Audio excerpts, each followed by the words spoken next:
Hello friends, welcome back. It's finally here, the last war of the season. We're up at near the top of Platinum 3 in rank 37. Today we're taking on Strong 1453, who has a tag of G1907 for some reason. Today we're going to be taking in Void and Namor, and I don't know why I always try and do this. Killmonger is not in Void synergies. I try to add him from there, and then I forget, and I have to add him manually, so... Void, Namor, and Killmonger will be our team today. Another Void-heavy war, so just trying to save up some potions end of the season by bringing along Killmonger. First up, we have a King Groot duped on long-distance relationship and tyranny. So pretty much standard King Groot fight. The tyranny node means that both of us will be gaining power since we're both marked as villains. Mighty Charge is not up, which helps me out a lot. And then long-distance relationship will lessen my damage a bit, but will keep me topped up from willpower healing. I put, I think before last war, the war before that, I put Resonate back on. So you'll see the extra weakness debuffs. This will actually really help out in this fight because the weakness debuffs will get eaten by King Groot when he has his Furies up, and that'll help him get to his regen phase quicker.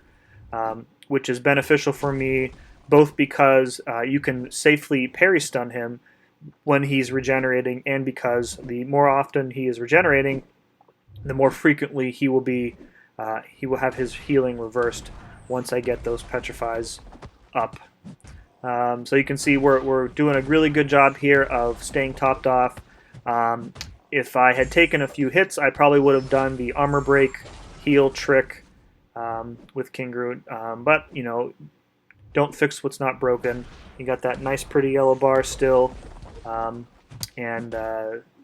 just notice a minute ago I launched that S2 just for some additional debuffs. I ended up only getting the degen, so yeah, pretty easy fight, and we're moving on.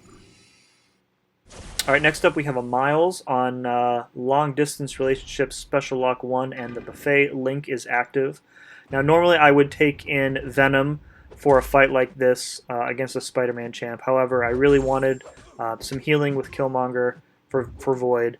So I figured, you know, this just one fight against the Spider-Verse champ, I could probably do it. And since Buffet was still active, I figured the fight would be shorter with Void anyway.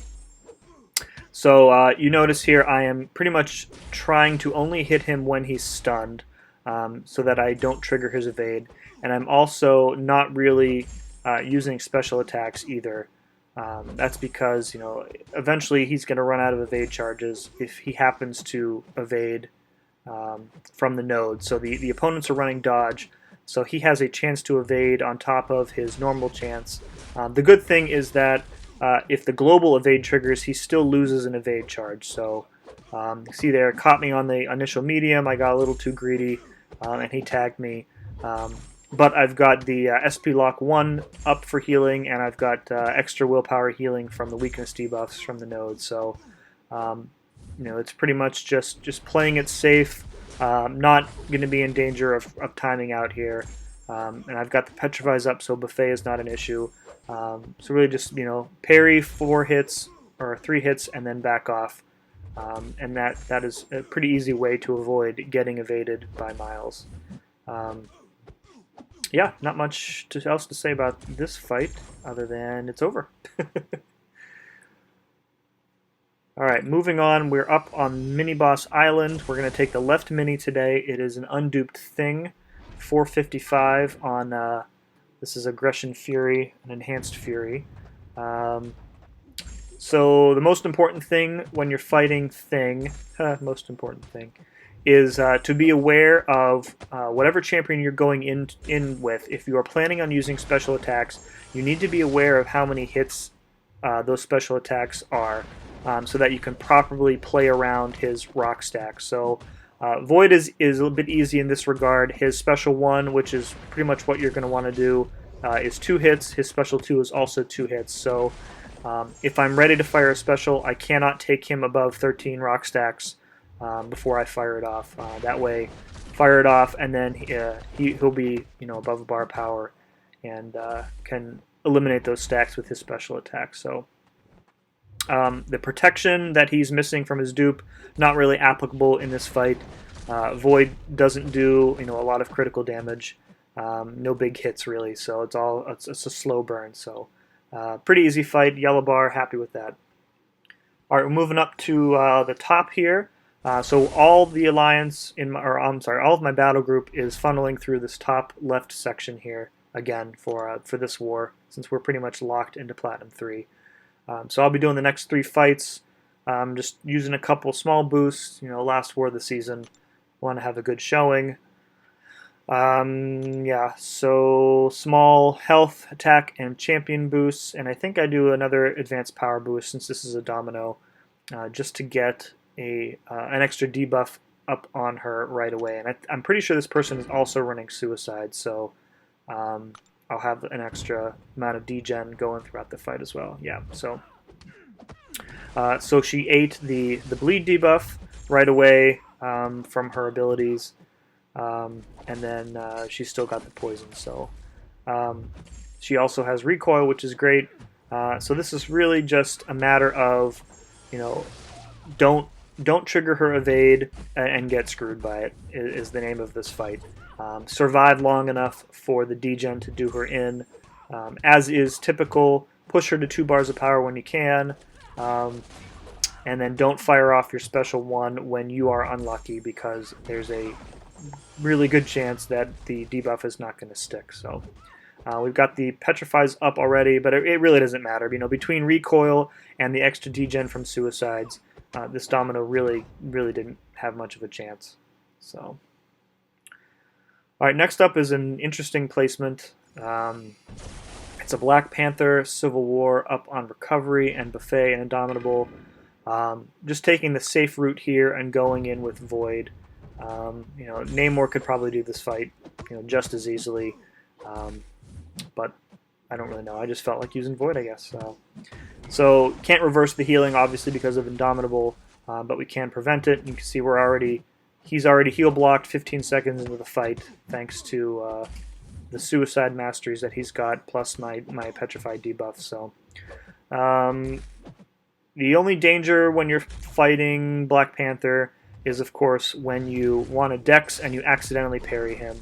I think by now most people know, don't parry him when he has his armor up buff up, or you're going to get wrecked.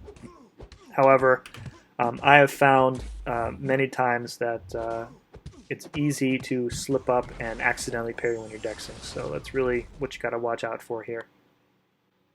All right, next up we have an Ultron on...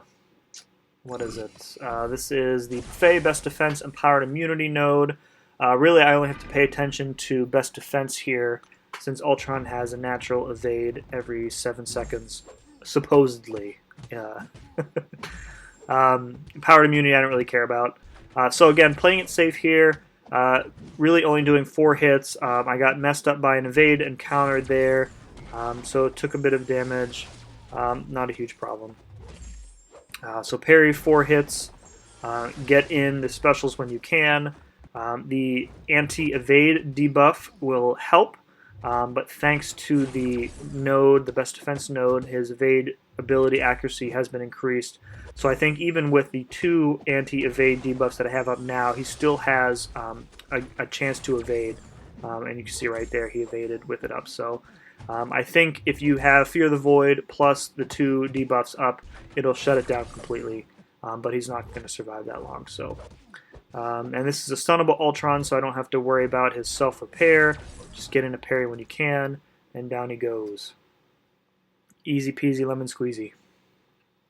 Alright, moving over to Boss Islands now, we have a Mephisto, a duped Mephisto on Recovery Strike Back. So, as is typical for this node with Void, you really just want to manage the power well. Basically, don't do anything until you have your Petrifies up. It's compounded a little bit by the fact that when he has his aura up, he's going to have a small amount of power gain. So, if you're pushing him to his S2, which I really wouldn't advise, You have to be careful because if he doesn't want to throw his specials, then he could easily get to that S3, and then you're toast. Void, one of the best counters for this fight, both because of his incinerate immunity and because I just lost my train of thought, and because he counters the power gain from Mephisto, and also from the regen. That's what I was going to say. He stops the regen at the end of the fight as well. So I probably could have launched my S2 there since he was low on power. I'm not really sure why I didn't. Maybe it was because I was afraid of activating the aura and taking him too far up. So I'm more or less just biding my time here. I got really unlucky. The Petrifies are the last 2 debuffs to proc. So I think the plan here is essentially just to wait it out and then call in Sentry for the kill at the end of the fight, rather than waste time calling him in now. So his regen procced. He did not regen at all. He also doesn't take damage during that time. Fear the Void is up, and we are getting close to pushing the button and calling in for backup. And there we go. And I'll tell you, this Special 3 animation is probably one of my top 5 in the game. It's just when he just clenches his fist like this, boom. I love it. Never get tired of it. All right, so we ended up losing the attack bonuses on the Void, the debuff immune Void mini. So I'm just going to go in with Namor here and try and get through it so that I can get to the boss here. So debuff immune Void, not much to say. So a max sig Namor will return all of the degen, so you have a little bit of leeway to play around if you're not able to get the 10 hits up to purify the debuffs. You can at least mitigate some of the damage by sending it back with your attack animation. If this weren't a war fight, I would probably use my special 1 or 2 earlier. If I needed the extra hits, especially from the special 1, there's a bunch of hits on it. That would allow me to be able to purge these debuffs a bit faster. You can see I'm taking a decent amount of degen damage even from 1 debuff. So, that's fighting Void is tough. Fighting just as much as fighting with Void is awesome. When you are really into using a champ, it's important to know not only when to use him or her, when not to use him or her, and then how to effectively fight him or her. So I haven't really mastered that third part yet. I still kind of get tripped up on Void sometimes, but we managed to get through without needing to revive. I will need to heal up a bit for the boss. So, all right, this is a 455 stun immune adaptive Korg boss, and I'm actually going to go into this unboosted because we were pretty sure it didn't matter if we win or lose this war, to be honest. So if I got the solo, great. If I didn't, it really didn't matter. So I didn't want to waste another round of boosts on a fruitless endeavor. So we nail an intercept at the start here, break that rock shield, go back in for the counter. We fought Korgs. A couple times, 3 times. There was debuff immune Korg last war, and then there was the Korg boss earlier this season. I've gotten pretty good at it. It was just funny because Korg, when he was introduced, he's just a nightmare to fight. Just take that thorns damage, and it's just painful. Namor with the class advantage and the ability to send that thorns damage back is he's been a godsend for fights like this. So get the first special 3 up, get our first Fury. Since he's stun immune on this node, we're going to have to bait out a heavy or bait out a special attack in order to get back in. I am not able to get the second Fury up, so I just lay into him with my S2. And then go in with the intercept, and then I hit him with an S1. And so he's about halfway down. I've got about a quarter of my Fury left. So essentially at this point we're going to have to do another round of Special 3 to get the Fury up. Fortunately, the longer the fight goes, the easier Cord kind of gets, because when his rock shield reforms every time, it reforms with one fewer stack of rocks. So you see when it reforms now, it's only going to have 5 instead of, I think he starts with 8 by default. So other than that, it's just taking block damage from the heavy. He doesn't do that much. As long as you don't get armor broken from that little squirt of purple nastiness from Meek, whatever that is. It's really gross. Alright, so this is our second overall special 3, so we can regain our Fury passive.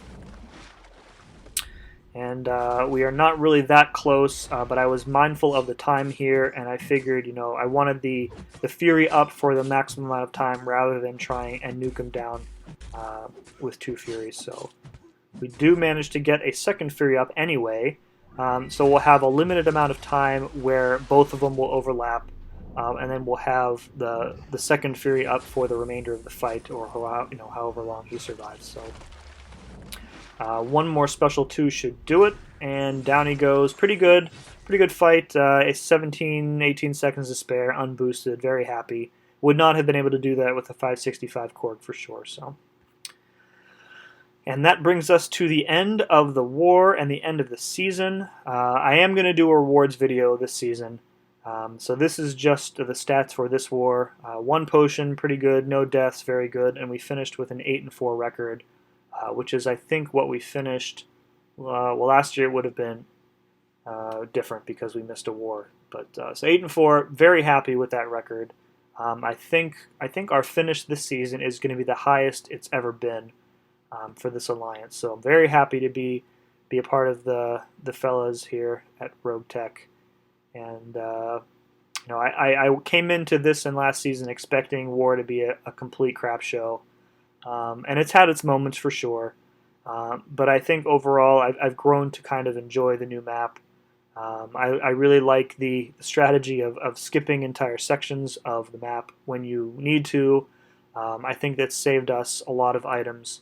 And allowed us to start building up our stash earlier than the off-season would start. So that's it from me. So thanks for watching. We'll see you next time.